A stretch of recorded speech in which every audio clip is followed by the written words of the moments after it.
Welcome to another edition of Wildcat Country. Eric Cohen and Shane Dale. And you know what, Shane? It's not just us this week. This is going to be the smartest edition of Wildcat Country that we've ever had. And I can promise you that. And why do you, if you're listening, you're like, well, why would you say that? We have two of the smartest people that we've ever had on this program with us for the entire show, and they're all together. No pressure, guys. No pressure. No pressure at all. Yeah, we have Blair Willis, who's a former SID for the Wildcat football team, and we have the best analyst. I have not heard anybody anywhere break down Arizona football as good as this guy, and that's Barrett. You know how to talk up our guests, Eric. It's the truth, though, and I'm telling. We've gotten, Shane. You've seen message or on the YouTube comments. They've said the same thing. They enjoyed Blair's first time that he was on before the season, and then Barrett was a hit after the San Diego State game. So we're really glad to have both of you guys on, and we're gonna do buy or sell, which is presented by our friends at Ice Shaker, and then we're gonna do picks at the end of the show. Now, before we get going with Ice Shaker, you guys, Shane, if I got to mention this, we have our new half-gallon jugs, which you can see here with our logo on them. Go to iceshaker.com. You can get one of these. Shane, are these in stock? Do we know? Oh, you got to unmute. There we go. All right. Sorry. Okay. Yes. As of, I think Monday, they are in stock on iceshaker.com. We'll post a link on our Twitter page. Awesome. So you can go to iceshaker.com, use promo code Wildcat Country, capital W, capital C, you get $5 off. And these things are legit. I don't even know how much water you can drink, but if Gronkowski wants it, and maybe he'll be rocking it down at Tucson for homecoming this weekend. So let us hope. All right. So time for buy or sell, presented by Ice Shaker. Barrett, I'm going to start with you for number one. I know you are passionate about this. So here we go. Buy or sell. If things don't improve, Arizona has to make drastic changes with its defensive staff next year. Buy or sell?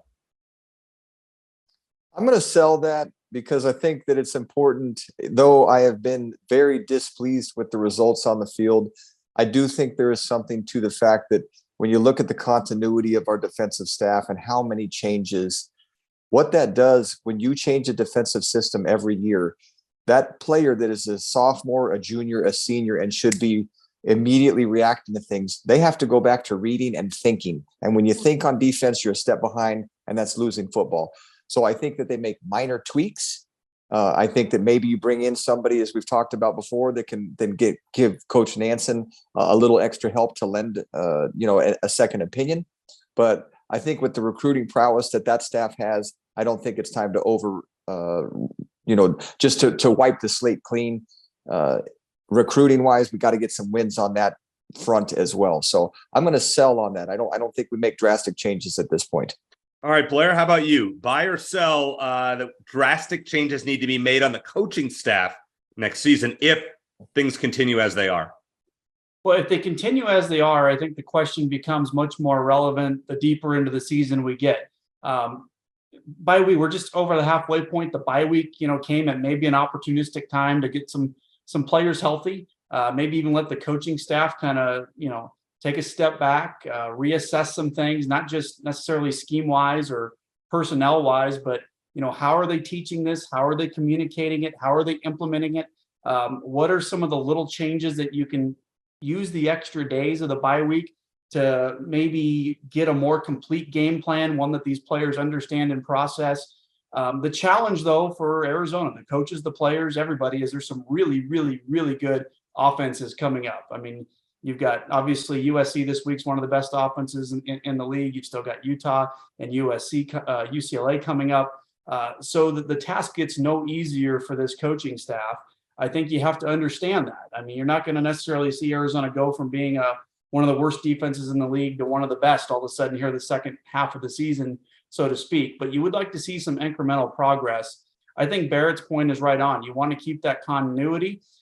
You hope that you can hit the transfer portal, get better players in here next year. You obviously want to get some recruits in here, but there's going to have to be some wholesale changes somewhere defensively, whether that's personnel or coaching wise. I think we need to ride out the next 5 games, see how it is, see where things feel, what they feel like after that Territorial Cup at the end of the season, and see what will be the best course of action for this staff to go. But right now, I've throw out some numbers. It's historically a bad defense right now. Right now, it's on pace to be the worst defense in program history. I know there's some really good offenses, but Arizona's given up almost 7 yards a play. It's never done that. I think 2020 was the highest yards per play allowed, which was around 6.6, 6.7 yards per play. Right now it's over 6.9. So it's not going to be easy to turn around, but we've got to have a chance to finish out the season strong and see what the staff can do with these guys. We need to check and see if Barrett has any more eligibility because he's not looking so good with hearing those stats. Shane, has your mind changed in the last week? I know obviously Arizona hasn't played, but are we talking wholesale changes next year if Blair's stats keep up, or are we selling that notion? No, I don't think wholesale changes. I think the positive or the reason to keep things the way they are, pretty close to the way they are, is you've had 3 different defensive coordinators in the last 3 years, or maybe it was 4 and 4. And then do you want to do it again next year? The answer is probably no. Like I said, I don't think Jed Fish would make that change in 1 year, even if the defense continues as it is. It's tough to know, because sometimes defensive players or players in general in college football, they don't improve. Sometimes they peak out as a freshman or a sophomore. And so is that happening with some of these guys? Like Keon Bars, who we thought was going to make a bigger impact on the defense, or does it have to do with the scheme and the personnel, the atmosphere? Because obviously Johnny Nanson's a lot different personality from Don Brown. But I think that if certainly something's going to have to change, like Blair said, if it continues this way, bringing on a defensive analyst or a co-defensive coordinator situation, something like that's going to happen. I really don't think it's necessary to see changes at the position for the position coaches, even though maybe that's on the table as well. But certainly when you consider they did better last year with personnel that wasn't quite as good, I think that's a concern. Also interested to see how some of the younger guys are going to come on, like Jed Fish mentioned Ephesians Prysock, which is one of the best names in college football, is going to get more time. Jacob Manu has worked his way into more time as well. So especially as you go later in the season, you see, look, this defense just isn't good. It's awful. There's really no reason not to give some of the younger players more time, even though you didn't want to do that right away, and see what they can do for your team and give them an opportunity to make big plays and get on the highlight reel and push themselves to be starters next season. So I look forward to that. But yeah, it just, USC coming up, UCLA, Utah, it doesn't get any easier.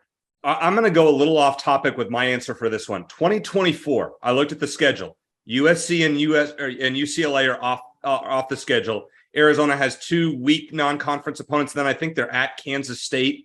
That is the year that Arizona should take a giant leap without having the 2 LA schools in the conference. That's a year that Arizona needs to win 9 games. Looking at the home schedule, ASU at home, if things aren't better midway through next year, Jed Fish has to make a change. Until then, though, I agree with what you all are saying. I'm selling that. Arizona does not have to make drastic changes to its defensive staff. Okay, number 2, I'm going to start with you on this one, Blair. Personnel is to blame, not coaching. If you were to assign the majority of the blame, I'm saying you would blame it more on personnel than coaching, buy or sell, on defense especially. Well, I mean, I sort of want to buy it in both directions in a way, if I can, because if you go back 2 years ago, coming off 2020, that was really one of the worst talent rosters Arizona's probably ever had. And so what the coaching staff a year ago inherited was a really depleted roster in terms of talent, in terms of experience, in terms of success. I mean, that group just hadn't experienced a lot of success. I thought Don Brown, and that defensive staff a year ago got more out of the talent than they actually had. And that was an incredibly impressive, thing to see. The talent is probably kind of a wash in terms of the upgrade this year. I think there's some players that didn't necessarily make the jump that you hoped. It's very difficult for young freshmen, true freshmen, to come in and make an impact on the defensive side of the ball, these days. So the talent may be slightly better this year. Maybe it's not any better. But I think it is an accurate statement to say that the defensive coaching staff this year is getting less with the same talent than last year's staff did. And that's a problem. And I think that's what makes this previous question such an interesting one, is you rarely get such a, apples to apples comparison here. I mean, this is a lot of the same personnel, a lot of the same players that were on the field with one coordinator last year, and they're producing and performing at a lower level this year with a new coaching, a new defensive coordinator, and a new scheme. So I think Barrett can speak to this a lot better than I can, but when you get a new scheme implemented, that takes time to learn. But Don Brown implemented a new scheme last year too, and the team seemed to pick up on that pretty quickly, seemed prepared week in and week out. They were still vulnerable. They still had some, high moments and some low moments.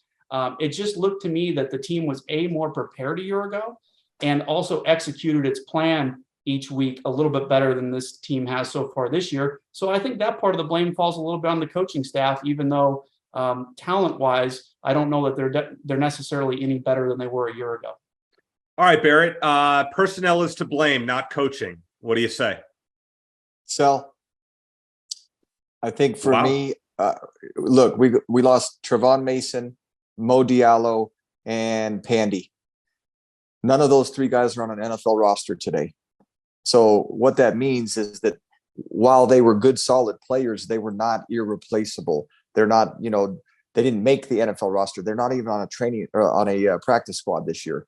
So when we're looking at those replacements that have come in for them with Parashan, Tank Wilson, Bars, who, as referenced earlier, just really not having the impact that he had last year. Jerry Roberts, he didn't start until game 4 last year. He was the backup. So did we expect too much from him potentially to come in this year and play like gangbusters? Because if you look at the games that we have played decently in, then Jerry Roberts is getting 9 to 12 tackles a game. When we've gotten our tails kicked, he's getting 3 to 4 tackles a game. So just what is that? What is the secret formula there? Solve your aggression. What did Don Brown say? Solve your problems through aggression. We had an identity, and for the first time in several years before that, we played with passionate chaos last year. This year, what are we? And it's difficult to describe. It's a 4-2-5 defense that it's a zone-based defense where we don't play as much man-to-man. We don't see a lot of twists. We don't see a lot of stunts. We don't see corner blitzes. We don't see, and I guess I'm not trying to slam Coach Nansen, but I think it's a bend but don't break more I'm not sure what word I'm trying to come up with there, but there's nothing to it. I heard a coach say that they run a lot of sets. We run a lot of sets and we're not great at any of them. So I think that's probably the challenge that I see is that what is our identity on defense? What are we good at? And I don't think that we could actually say that we have an identity where we're good at anything. And that's a challenge. That's a problem. Because if you play zone half the time and you're not very good at that, and you play man-to-man half the time and you're not very good at that, and you can't get to the quarterback and you're not very good at that, and you can't shut down the run, when there's no real focus and you can't take away either the run or the pass, then you are at the mercy of an offense, and that's what we've seen pretty consistently this year. Yeah, I mean, Barrett, in listening to you, I actually would probably agree. I'm going to blame more coaching than personnel. I think you sold me on that. Shane, what do you say on this one, that personnel should be to blame instead of coaching? Yeah, I touched on that in the first question, and I'll sell that it'd be more to blame. I do think that it's just tough to know how guys are going to do year after year. I think that certainly they responded better to Don Brown than Johnny Nansen. That's obvious. And to Barrett's point, losing 3 guys who aren't necessarily extremely missed. It's tough. They should be at least as good as they were last year. So and then wholesale changes, I don't think that's going to happen, but certainly like I said, I would like to see some guys who have not had as many reps get more reps the rest of the way, give them an opportunity. Guys who maybe were recruited by John, and a lot of guys were recruited by Johnny Nansen, but certainly were newer on the roster, and maybe give them more of an opportunity to make an impact the rest of the way. Just a quick comment from both you, Blair, and Barrett. Barrett, I'll start with you on this. Just your thoughts on the offense. We've gone all negative thus far with defense. Just your thoughts. How pleased are you with what you're seeing from Arizona's offense? I mean, to me, I think that gives me hope and excitement towards the defense potentially next year. Because when you talk about the impact that the transfer portal brought to us on offense, it starts with Delora. And then you get Cowing in here. He produced at UTEP. He's producing here. Tanner McLaughlin, a little bit of a surprise, right? Didn't really know what he was at Southern Utah.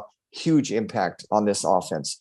So that tells me that if we do get some of that same type of impact from the transfer portal or junior college or whatever it may be, we can do that on defense. But offensively, I mean, to have that belief that we are going to go out, and when we play USC on Saturday, that we are going to score 28 points. And what are you going to stop from us? Are you going to stop the 4 wide receivers? Are you going to stop the tight end? Are you going to stop the running game? No one has really stopped us.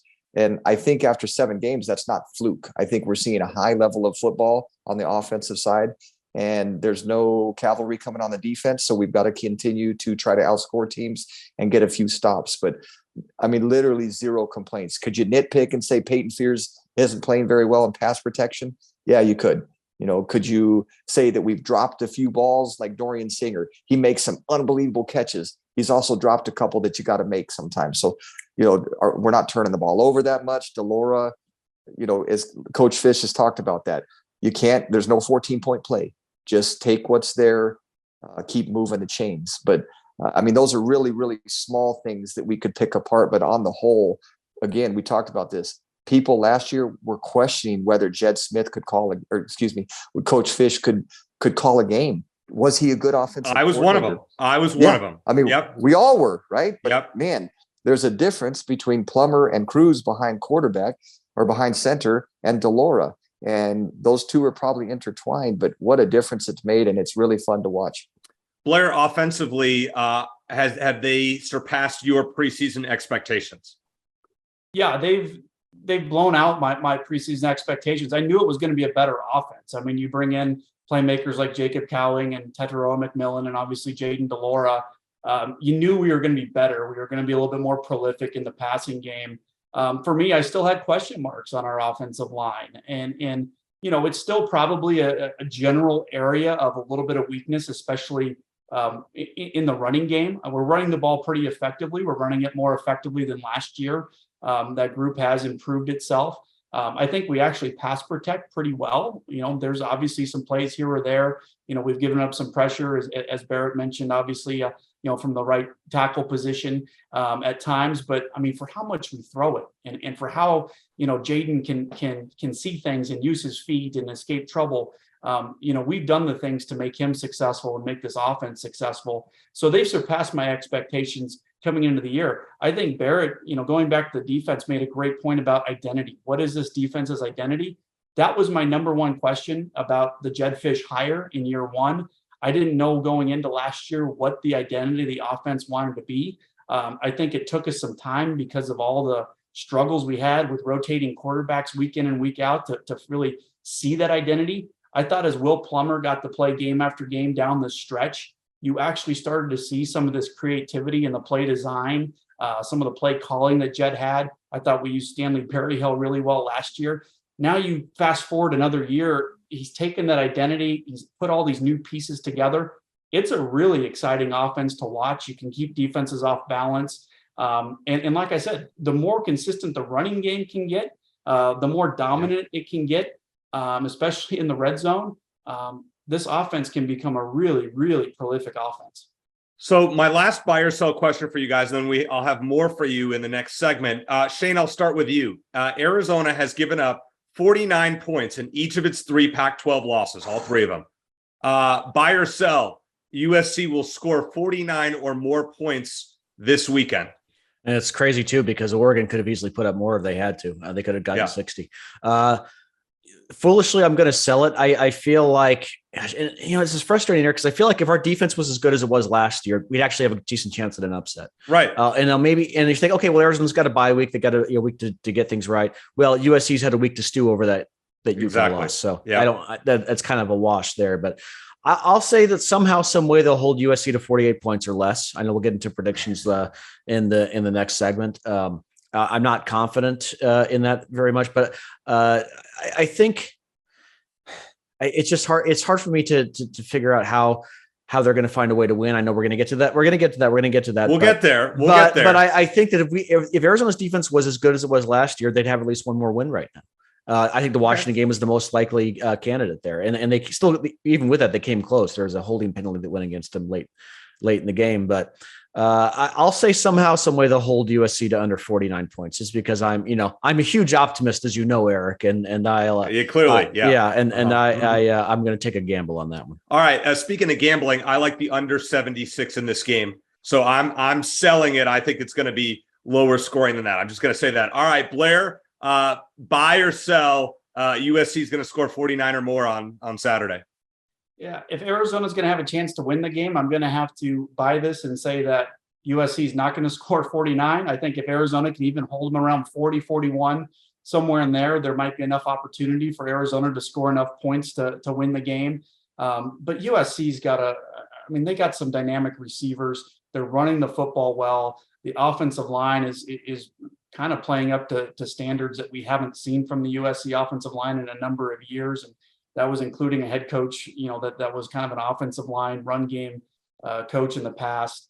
Caleb Williams, dynamic athlete. It's going to be a tough task. If I can point out kind of one stat as we look over the last decade of Arizona and USC, if USC has to throw the football a lot, and it might want to based on Arizona's pass defense, but that will be a good thing. That creates more opportunities for incompletions, interceptions, tip passes, things like that. The last time USC kind of passed itself out of a game with Arizona was back in Rich Rodriguez's first year, 2012. For some reason with Matt Barkley, they just kept throwing the football, and Arizona kept getting turnovers and weird fluky plays and quick possessions gave the ball back to Arizona. The 9 meetings since, USC averages 250 yards rushing per game. They only ran for 125 in that one game in 2012. Year after year, it's 200 plus yards, 350 yards running the football. So I think if USC can come in and run the football, it wins pretty easily. But if Arizona can somehow force them to throw it around, maybe there's a little bit of luck involved, get a few interceptions, maybe get a defensive score and a pick six, something that hasn't happened to this defense yet. That's where I could see Arizona holding USC below 40, 49. All right. One thing before Barrett answers this, USC has only 1 turnover all year. They lead the nation in turnover margin at a plus 15. And how many and how many takeaways does Arizona have in their last one in their last 3 or 4 games? Yeah, that's not. I'm going to say the turnovers. I would be shocked if that happened. All right, Barrett, 49 or more for USC or less.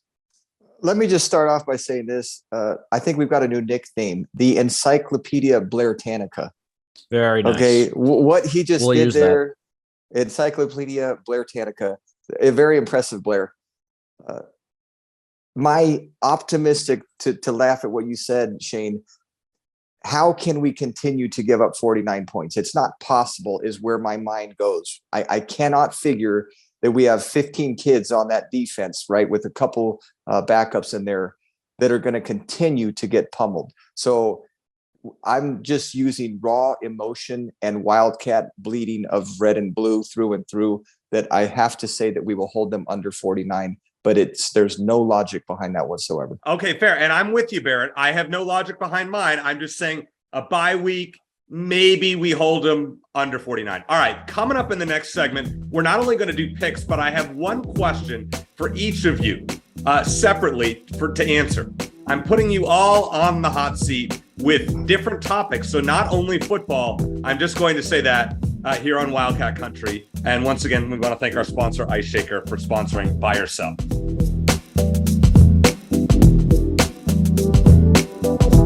Scooby, we sent you an Ice Shaker. They are a sponsor courtesy of our buddy Chris Gronkowski. You have it right there. I love my Ice Shaker. Fun fact, when I trained with Glenn Gronkowski, everybody, when we were trained together, people thought I was the other Gronk brother, so it's kind of funny. But yes, I love my Ice Shaker. It is very good. I use it every day. I am a veteran to the Ice Shaker game, by the way. What's up, Wildcat Country? Chris Gronkowski here. Use coupon code Wildcat Country at iceshaker.com. All right, it's time for my favorite part of the show, random questions with our expert panel, Shane. What do you mean your Blair favorite Willis, part of the show? This is the first time you've ever done random questions. And Barrett Baker, I know, but this is my favorite part of this show because none of you know what I'm going to ask, and I have one specifically tailored for each one of you. All right, Blair, I'll start with you. You worked for the university for quite a while. The university has canceled the homecoming parade. Does this outrage you, or do you not really care? Well, I've never had anything to do with the homecoming parade, but it's a long-standing tradition. I remember growing up as a kid and going to games with my parents and tailgating before games. We'd always, for homecoming weekend, walk over there and check out the parade. It's a cool tradition. I haven't honestly kind of looked into all the reasons why they canceled it this year. I saw a lack of student engagement or something like that. I hope in future years there can be some creative ways to boost up that engagement and get the parade back, because hopefully it's not gone forever. But again, I haven't read too much on it this week, and it's just one of those traditions. I think it probably means more to the alumni than maybe the current students and current administration. But you'd hate to kind of see that go forever. So hopefully there's something they can do in the coming years. I don't like it. I think it was just fun. Like for me, I vividly remember walking next to a parade car and Lute Olson's right there and like giving him, "Hey, what's up, coach?" Like that was cool on homecoming. Barrett, do you have any, like, is this a hot button topic for you or not really anything here? Not for me, but the fact is it truly is for a lot of Wildcat alums and a lot of people that have put a lot into it over the years. And if it really means that much to them, then I feel bad for them. And I, certainly would feel better for them if it was brought back or, continued in the future, maybe after a short hiatus. That's fair. Shane, I have to ask you about this one. Go ahead. Well, I didn't know until you just told me that it was canceled. So, yeah. I mean, I agree that tradition is important, but I've never actually been to one. Really? You know what? No, I haven't. But you know what shocked me is that, and I guess it's my ignorance, but the John Button Salmon wasn't already in the Ring of Honor at Arizona. Oh, yeah. That's going to happen this Saturday. And Jed Fish even mentioned during his press conference, he was kind of surprised it hadn't happened already. I mean, the guy's got a bust outside of Arizona Stadium. I mean, he's got a whole fight song dedicated to the legend of Bear Down. And so I'm glad it's happening. But, speaking of traditions, it's kind of weird that it took this long, that long to happen for John Salmon.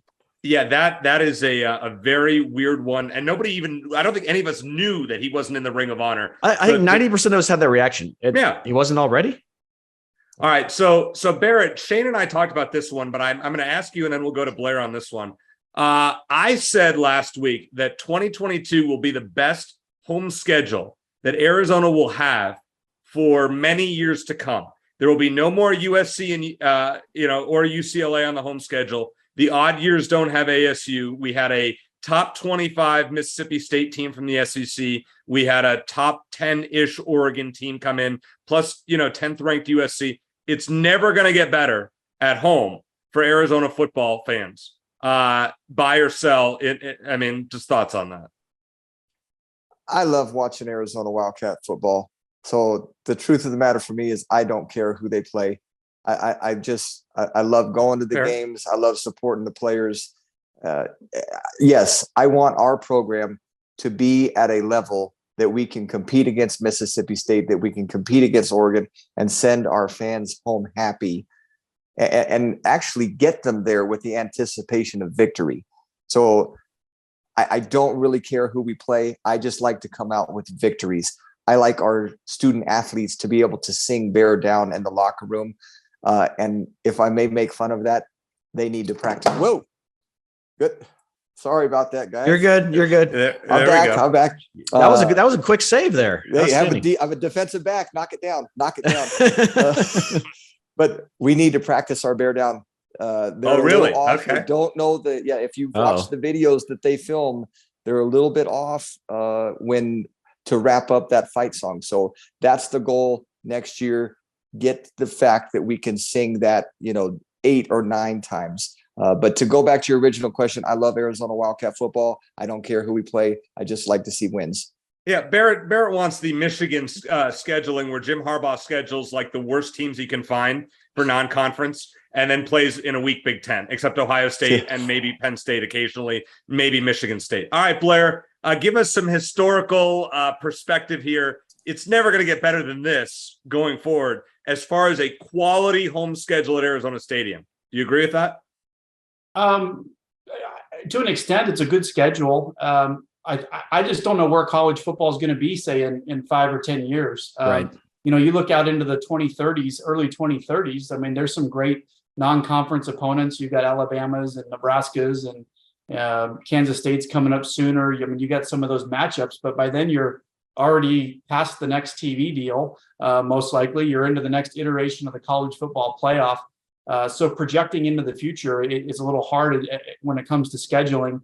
I'll be optimistic that I think, maybe scheduling could get even better and a little bit more creative with UCLA and USC leaving. Maybe there's some opportunities to, for all the remaining Pac teams to boost up their non-conference schedules and maybe get some unique home and homes in there. We'll see what the TV partners want to do. They obviously have a big say in creating those types of matchups and everything. But no, this was a good home schedule. I'll say this: I thought the North Dakota State game was probably one of the most enjoyable football games to watch, because it was really just a pure old school smash mouth back and forth football game. It was a pretty quick pace. It didn't take 4 hours to play. It was a one possession game the whole way. I mean, winning that game, I don't care if it was a FCS level opponent. You beat any opponent like that, and you get to walk out of your stadium or walk into your locker room and sing the fight song. Like Barrett said, I mean, that's what it's about. That's for the fans. That's for the players. I still hated the scheduling of it, though. It was unnecessary. I think Barrett's onto something, though. You go the Harbaugh route, Shane. I mean, where Harbaugh schedules Hawaii, UConn, and some other garbage team, obliterates them. Michigan's still in consideration for the playoff until they play Ohio State. Yeah, it's genius, right? Here's the problem: if you lose to those teams, you remember Michigan losing to Appalachian State, Arizona losing to NAU last year, ASU losing to Eastern Michigan. That's the downside, is you could pay teams to come in and beat you. So that you schedule cupcakes. Sometimes the cupcakes squeak out a victory. But I'll tell you, Barrett has changed my opinion on this. All I care about is winning. I would rather see a 60-point Arizona win than them losing, getting blown out or by a team that they're not competitive against. So, I'll give you that. Okay, Shane, for you, off football for a second, the basketball preseason polls in the Pac-12 came out. The men's team is number 2 preseason. The women's team is number 3. Too high or too low for each one of those? Yeah, and real quick, I'm glad you pivoted to basketball. I know that a lot of people have mentioned that, and we actually got an email on their new email address a few days ago about let's talk more, non-football and men's basketball. Talk women's hoops. We've done that in the past. We're going to do it again. So absolutely, we'll get to that. So this is a mostly football discussion with football guys, but we'll definitely get into the other sports as we get further along into the season. I think the women's is about right. I think that they are probably right behind. Yeah. Well, I think they're actually going to finish second in the conference. If I had to predict, right behind Stanford. I think they're a top 10 caliber team. We talked about that last week. I think what they added this year versus what they lost, I think they're very undervalued, and I think we're going to see that soon. On the men's side, yeah, I heard Arizona lost a lot. I don't think that I'm not as optimistic about them as I am on the women's side. But who's going to beat them in the conference other than UCLA, Oregon? Another team or two will probably emerge, but I think they're probably about right in the conference. And, in nationally in the top 25, I think they're a borderline top 25 team, but in the Pac-12 itself, I think they're probably about where they should be. Yeah, I don't know if they're better than Oregon, Shane, for the men. So I probably would have put them number 3. Oregon has a couple of 5 stars in there. Yeah. So I think they're probably one spot too high. I think the women, I think you're probably right. 2nd or 3rd with the women. So I don't really have a problem. I probably would have flipped them. I probably would have had the women 2 and the men 3. Okay, fair. All right, guys, it is time for picks. Blair did this with us during the first week. He went 5-6, but against the spread. But he picked Arizona outright. They won the game, so he is 1-0 outright and against the spread with picking Wildcat games. I went 7-2 last week. Shane 5-4. I have a 9-game lead, 10 games over 500. So I'm actually doing good at this. Shane and I are both 4-3 straight up picking Arizona games, but we're not so good against the spread. All right. It's a good thing that you're doing better than I am, because you're the one who has the column on and sportsline.com. Thank you, there Shane. You go. And I am picking the Arizona game, and I will give away one of my plays. It is a free column to read. I like the under in that game. I mentioned it earlier. I just feel like the defenses are going to show up. Now we'll make our picks, and I'll tell you who I think is going to cover the spread later on. But I do like the under. That's one of my plays. All right, guys, maybe a sentence or two about each game. Barrett, I'll start with you. Utah is a 7-point favorite on Thursday night at Washington State. Who you got? Utah's playing good football. It's them. All right. Blair, Utah giving 7 at Washington State. Seems like a trap game to me. What do you think? It is. Washington State's coming off a bye. This matchup hasn't been in Pullman in a few years, so Utah hasn't been up there. I think it's going to be a good environment. I think the Cougars keep it close. But Barrett said it. It's kind of what Utah does every year. By the time you get to the end of October, you head towards November, Utah's playing good football. I think a close game for 3 quarters, and then Utah will pull away late. Shane, I'm taking Washington State. I think they keep it within 4. Just a hunch. I agree with everything Blair said, though. I think it is a tough game. I don't necessarily a trap game because Utah's already lost a couple of games. I feel like if they went in to pull them undefeated to be a different story. But I think they're going to. Washington State is better than their record, but I think Utah wins, and I think they'll find a way to cover. Okay, Shane, Ohio State has rolled through everybody, beat Iowa by 44 last week. They're giving 15.5 at a whiteoutless Penn State during a day game. I feel like the Buckeyes, this is easy for Ohio State. You agree? I think Penn State's going to keep it close. I think they're going to find a way to cover. Ohio State is one of like 2 top 25 teams that hasn't beaten a team that's currently ranked at the moment. Doesn't mean they're not a good team, but I think it's going to be. I'm a little bit surprised by that spread. I think Penn State's going to find a way to cover. Blair, what do you think? Who you got? 15.5. Yeah, I think USC is a team in the Pac-12 that's forced a lot of turnovers defensively. I think Ohio State, Penn State are both 1-2 in the Big Ten for creating turnovers. So I think that's going to decide this game. Penn State will have to get some turnovers if it's going to keep it close. Ultimately, I think Ohio State's one of the best offenses in the country, certainly the best in the Big Ten. I think they're going to end up rolling in the second half of that one. I think so too. Barrett, what do you say? I read something recently talking about Franklin and his inability to win the big game. And it was really something that, he's got such a great reputation, and it was startling to me. He just has not been able to come up with that victory. And I don't think it happens this week either. So I will take the points. And I think Ohio State, just to echo what the other gentlemen have said, I think they take care of business. I think Ohio State's the best team in the country. And it's a great point that Barrett makes. James Franklin arguably is the most overrated coach in the country.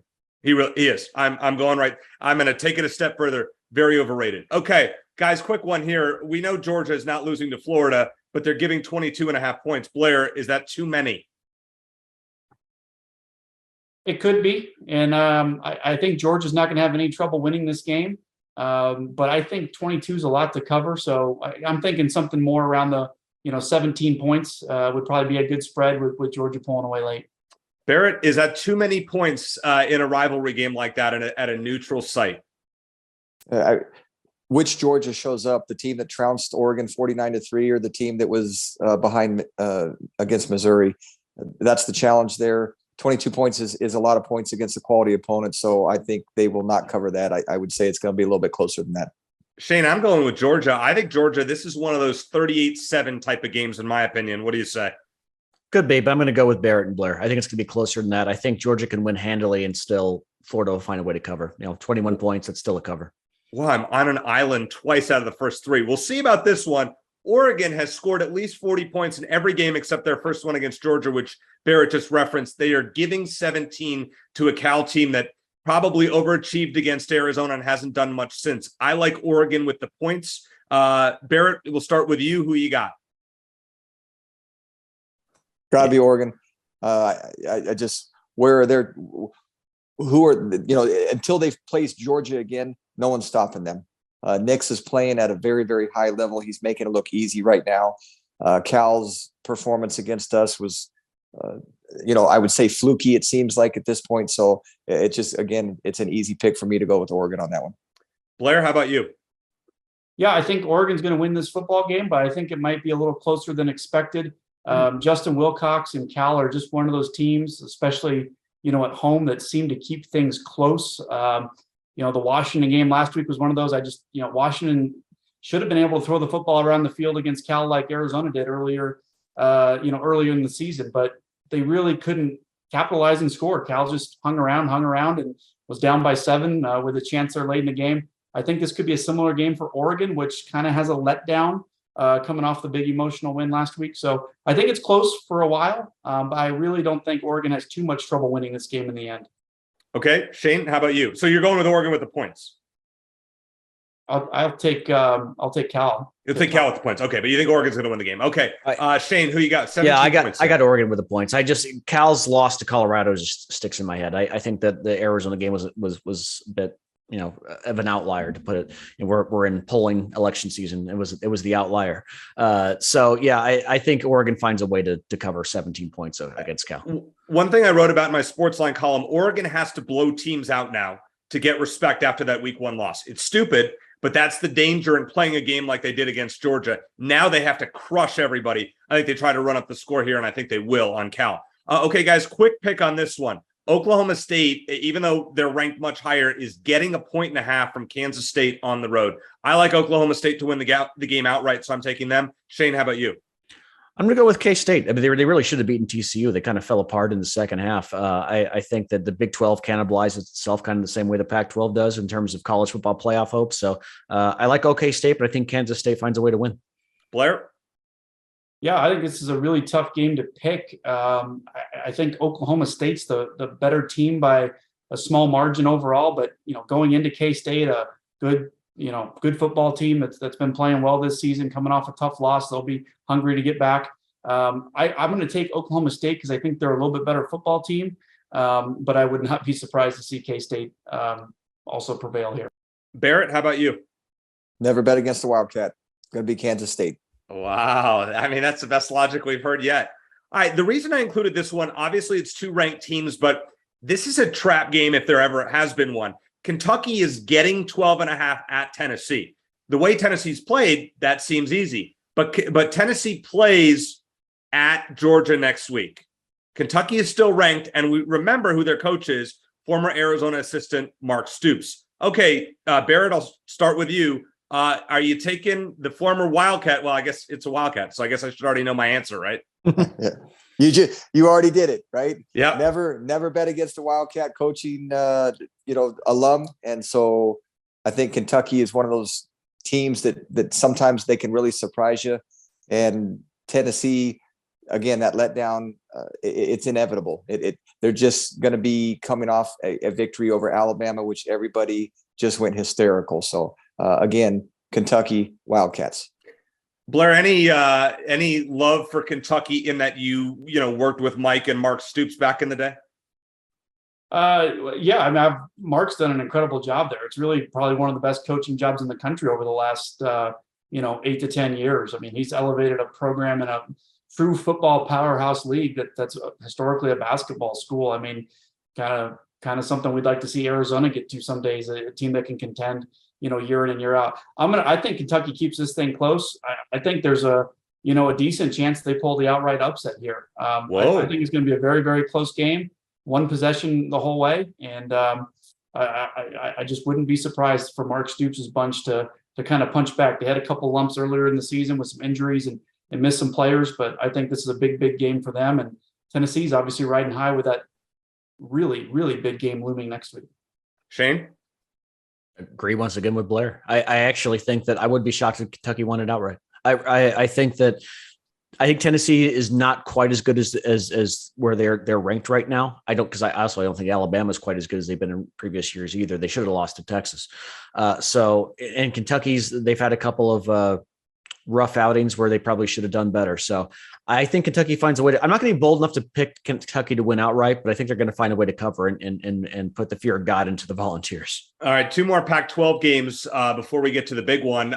Stanford is at UCLA. UCLA is giving 16.5 points. My one stat for you, Blair, David Shaw is 10-2 against UCLA, albeit those two losses have come in the last three meetings. I like Stanford with the points for that reason. I feel like this game is going to be closer, especially with UCLA, the hangover effect. What do you think? Yeah, I kind of like this to be a closer game than expected. It just really depends on how UCLA bounces back. UCLA moved the football really well against Oregon last week. They just settled for some field goals, didn't capitalize on all their opportunities. If they get back to the UCLA that we saw the first 5-6 games of the year, I think they'll blow Stanford out. But there's just kind of something about the ugliness that Stanford's playing with right now that's keeping games close. So I'll take Stanford with the points there. Yeah, they beat ASU last week, 15-14, did not score an offensive touchdown. All right, Barrett, Stanford is getting 16.5 on the road against a UCLA team that apparently they're trolling our YouTube forums. So any thoughts on this game? It's very difficult for me to pick against Coach Akina and Coach Alomar, who are on the Stanford staff. That being said, I'm one of the very few people, and I recognize it. I just do not think that David Shaw is the guy. I think that they've regressed tremendously as a program over the last few years. I don't see any creativity. I think he's very stubborn, and that offense is just difficult to watch. So I think UCLA is going to take care of business again. Shane? Yeah, we've talked about Eric. I think we both think UCLA is not as good as they've been ranked, as some people think they are. But with that said, I think they're going to find a way to cover against Stanford. They have enough offensive firepower. Stanford just doesn't have very much. The win over ASU was decent. It wasn't that impressive. So I think I'm not a big UCLA believer, but I think they're going to cover in this game. All right, I'm going to start with Barrett on this one, because if there's anyone who hates ASU more than me, it's probably him. All right, Barrett, they're giving 13.5 at Colorado, who we know stinks. Who are you taking here? I can never pick ASU. I just can't do it. I realize that Colorado is terrible. Boulder can be a difficult place to play, and I think ASU's got some issues on offense, obviously going between quarterbacks and talking about identity. I'm not sure if the team is completely together on who's going to lead them. So I cannot pick ASU, and I'm going to go for the Buffaloes. Okay. Blair, what do you say? Yeah, I think I might have to root for my heart a little bit here with the Buffaloes as well. I would pick ASU to cover this spread. It's 2 touchdowns against a team that's really not good. Except I don't know what ASU is going to do offensively. I mean, the interim head coach might be calling plays this week. Who's the quarterback that they want to go with? Barrett mentioned Boulder can be tough to play. They had a great crowd despite a terrible season a couple of weeks ago for the Cal Bears being there. If they can get a break or two early, I think Colorado can keep that close. So I'm going to pull for the Buffaloes to do it again at home and keep a game close. I'm changing my pick based on what you guys said. I'm taking Colorado with the points. How about you, Shane? I'm be on the island for this one. I'm going to go with ASU and the points, mainly real short and sweet. Not because ASU is that good, but because Colorado is that bad. Fair enough. And now we get to the big one, the one that we have all been waiting for all year, actually. This is a game we all had circled. It's homecoming. It's USC. It's Lincoln Riley's first time as a head coach at Arizona Stadium. Blair, I'm going to start with you. USC is giving 15.5 points to Arizona. Give me some analysis and a score prediction. Yeah, I think we talked about this a little bit earlier in the show, but historically, and I say historically, I mean the last 10 years, USC has run the football incredibly well against Arizona. Every game's been over 5.3 yards per carry. There's been 250-yard games, 300-yard games.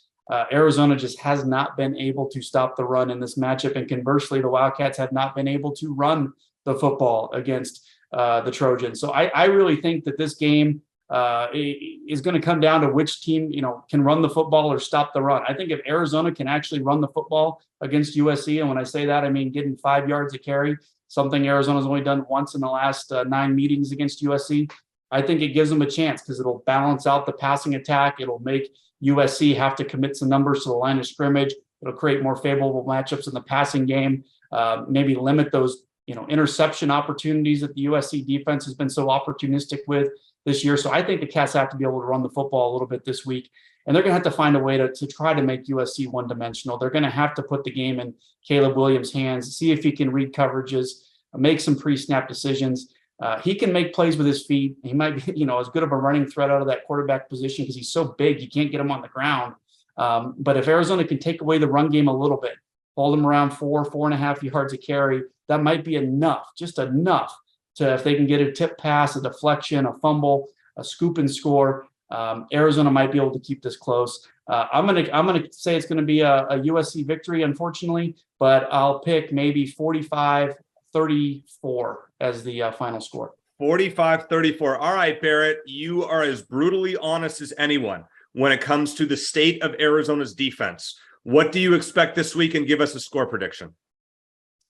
I think we have to go back and look to see who did USC lose to and where did they lose, right? Utah is not an easy place to win. I think that place makes it very difficult for a visiting team.